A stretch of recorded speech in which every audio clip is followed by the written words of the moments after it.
আমরা হিন্দু নই নাকি? আমার এই শাড়িটা কি গরদের শাড়ি নয়? আমি কি সোমবার করি না? আমি কি শিবের ভক্ত নই? কিন্তু আমাকে সেটা জাহির করে বলতে হবে কেন? এটা হচ্ছে বক্তব্য। আমি যদি সত্যি করে ঈশ্বরের সেবায় নিজেকে নিয়োজিত রাখতে চাই, আমি সেটা নিজের মনের মধ্যে রাখবো। আমার ভেতরে ঈশ্বর, এবং স্বামীজির কথা মনে রাখবো, জীবে প্রেম করে যেই জন সেই জন সেবিছে ঈশ্বর। আমরা জনপ্রতিনিধি হয়েছি সমস্ত মানুষের আশীর্বাদ নিয়ে। সেখানে কিন্তু আমরা কোথাও কোনো ধর্মীয় মেরুকরণ করে আমাদের ভোট চাইও নি, মানুষ আমাদের সেইভাবে ভোট দেননি। আর এটা এই বিভাজন কেউ করে দেখাতেও পারবে না যে এত এই ভোট এসছে আর অত ওই ভোটে আমি জিতেছি কিংবা ওই অত ভোটে হেরেছি। সেটা নিয়ে মেরুকরণ করে এটা করা যাবে না।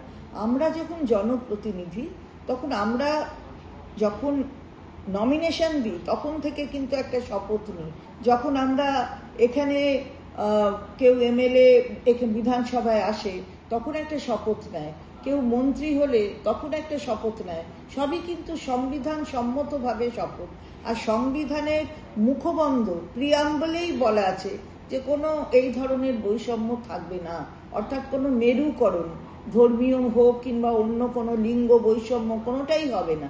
তা আমি যদি সংবিধানের শপথ নিয়ে এখানে আসি আর তারপরে যদি শুধু একটা ধর্মের কথাই বলি, সেটা তো সংবিধানকে একটা বৃদ্ধাঙ্গোষ্ঠী দেখানো হয়।